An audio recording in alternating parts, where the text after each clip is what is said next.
Welcome back to East Texas Live on KETK. Joining us now is James Wilhite. And James, we're in the middle of the summer. Those gardens are busy right now, growing all sorts of fruits, veggies, anything. You know, this is the time of year when gardeners really kind of chill out and relax. We get up early, we go out and do our chores early.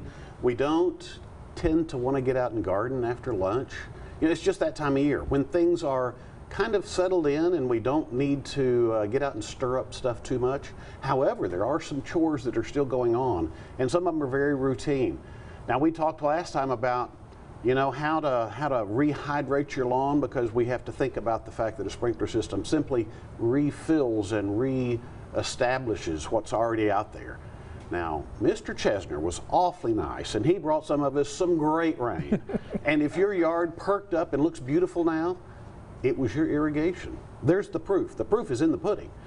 But all is not lost. We will have some more hot weather. He's not going to bring us this kind of rain all summer long. So understand, if it looks good now, you probably need to think twice about that irrigation system and kind of go back and take a look at it. See if there's not some time when you need to up the amount of water to refill that hydro level, the refilled reservoir that the plants are growing on. Another thing that you need to look for this time of year, crepe myrtle bark scale. That is something that you're going to begin to see. And if you don't have it now, it's just a matter of when. Crepe myrtle bark scale is here, and it's just going to be part of life. The nice thing is ladybugs are taking care of it. So we do have some control, and they are doing their job. There are other things you can do. You can use chemicals. Typically that is a systemic insecticide that's put in the ground. It's picked up by the plant. It then takes care of the scale from within, kind of like a good injection from the doctor. That will help take care of it, but again, it's going to be here to stay. Other things that you have to look for is in your lawn. Anytime you've got an imperfection, take a look at it. If it looks good after a rain, it's water related. If it doesn't necessarily perk up, you might want to look at some other problems. Insects could be a problem. So take a look for chinch bugs, things like that are affecting the lawns right now. Again, it's the time of year when we just slow down a little bit, expect things to kind of stay okay. If we provide enough water and maintain properly, they'll be okay and they'll survive. July and August are two hottest, driest months of the year.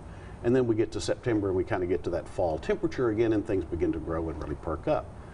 Now is the time to kind of start looking at that fall garden. That's what I was going to ask you. What should we be now doing to prepare for the fall? Believe it or not, fall gardening is something that we think about right now. Get the ground prepared, get everything ready so that now you start looking at saying, oh, great, my fall garden is going to be right here and this is the way it's going to look.